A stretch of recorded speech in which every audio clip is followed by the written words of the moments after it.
I read about, well, the title of it is Us and Co.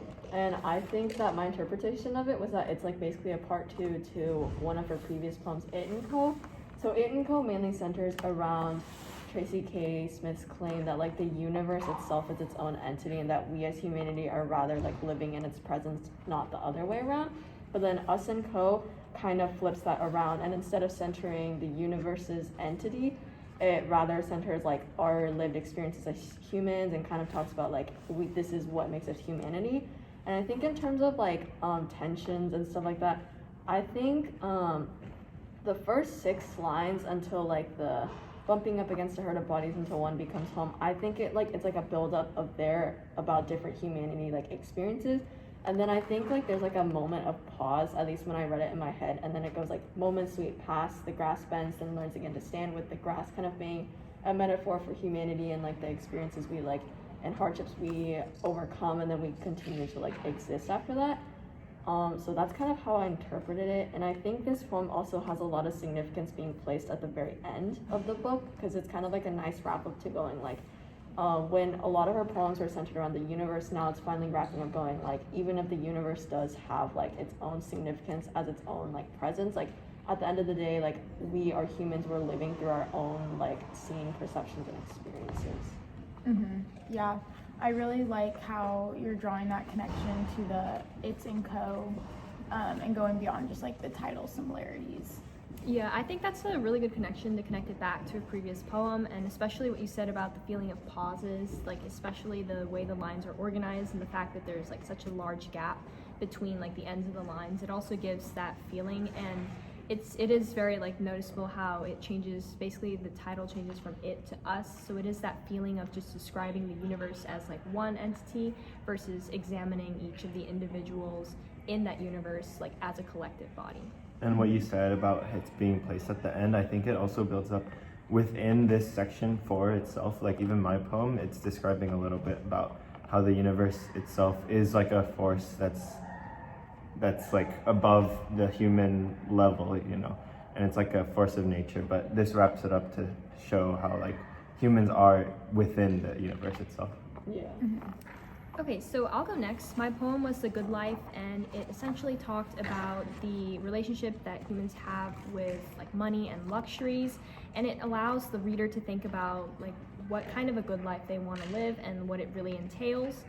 And I think this was it's a very short and simply written poem, and that helps to make it universally relatable, to help the concept of good life, whether it's like specific to a certain person.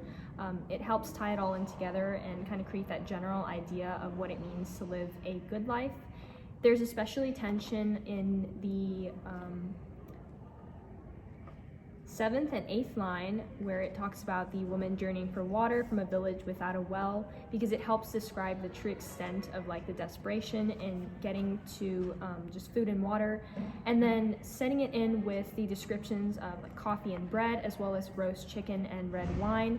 The words that Smith uses to describe this feeling of like luxury and part of a good life help create kind of like a warm or like nostalgic, and I think of it as kind of the reddish orange color. That's the kind of image that it paints in my mind, and it helps describe the kind of like humanity's struggle to find like what they define as a good life, and how it's unique to each person, but the struggle itself is pretty common among all individuals. I liked your interpretation of the poem. I definitely think that's kind of how I read the poem as well. I think like a line that specifically stood out to me, or rather a phrase, was the like everyone else in the second to last line of the poem, because I think that can be interpreted 2 ways, in terms of she's going like everyone else is living such a luxurious life when I'm working so hard to like even get to this point. But I also think if you kind of like take a pause before reading like everyone else, you can also go everyone else is in the same struggle, in terms of like we all work really, really hard, and like whether you're working a 9 to 5 or whatever your career is, like you're working to kind of like reach that point of luxury. Yeah. This poem kind of really made me notice the shift in this section from like her earlier themes in the book of like sci-fi and this dystopian future to what is now more of a realistic take on humanity through her poetry, and like diving into what a quote unquote good life is, not in a dystopic future but now.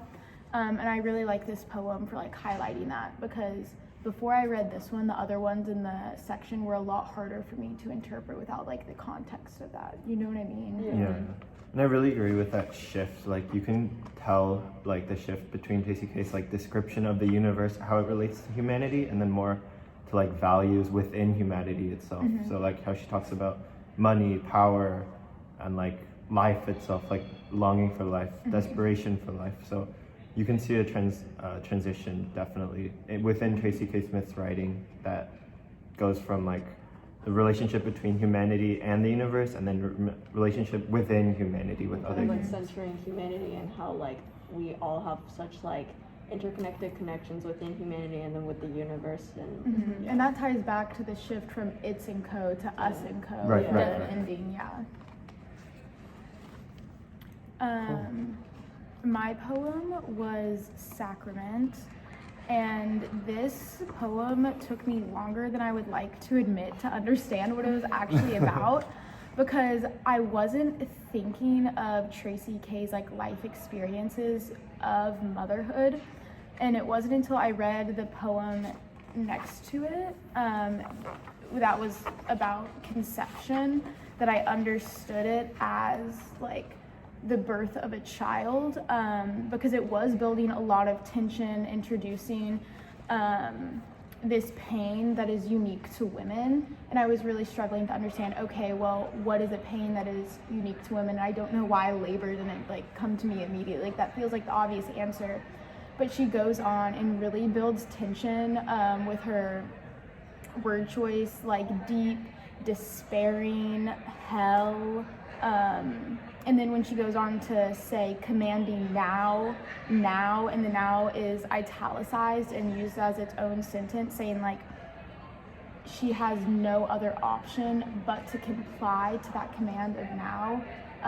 Kind of like how in birth, like you have to do it, like there's no other way out, even like a C-section would be a lot.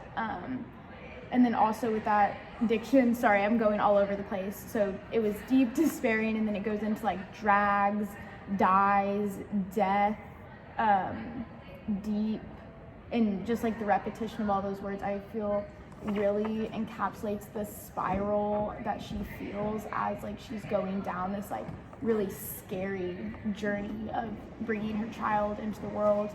And then she ends the poem on what I interpret as a lighter note. I feel like it could be taken a couple different ways. So the last two lines are, "It takes forever for that song only the animals know to climb back up into air as if to burst the throat." And I see it as a lighter note because I see it as like either how her screams or her song is like her relief from the pain, but I also could see it as climb back up into the air as if to burst the throat, the first cry of her child, which is another lighter note. So escape from pain and then like welcoming the new life.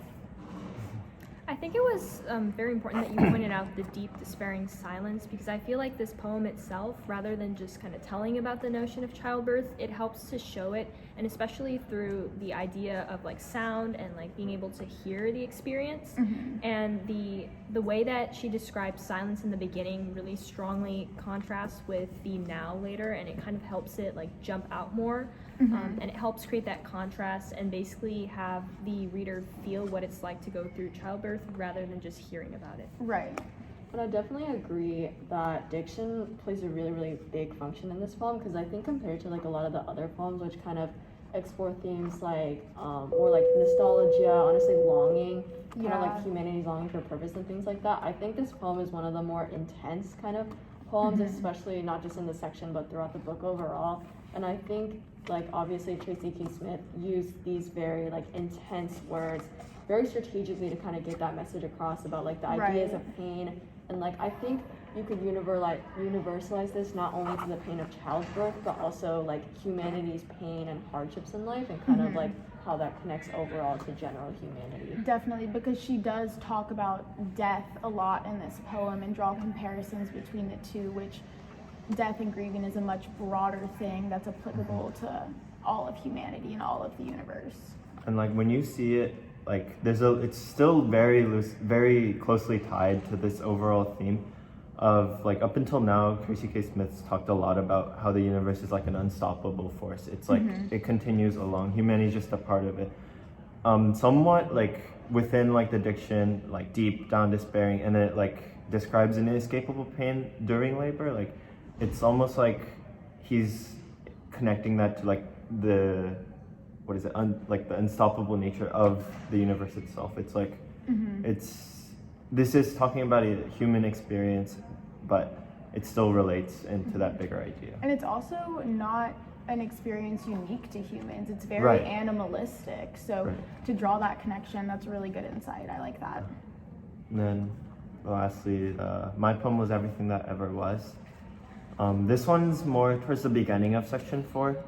So like I was talking about earlier, how Tracy K. Smith transitions from this talking about the universe to transitioning to talking about human experiences and humanity, interpersonal connections within humanity.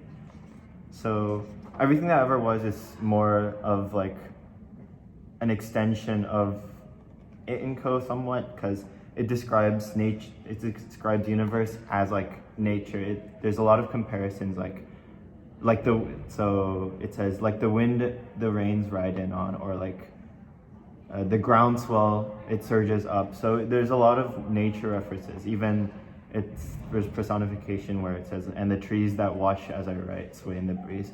So this is another like emphasis on that idea that humanity is part of the universe as a whole. And I thought that was really interesting because this does build in like right after this, it goes into a lot of like unique human experiences. So this is like an introduction to this section, I believe. I can definitely see how it's an introduction and like setting that up.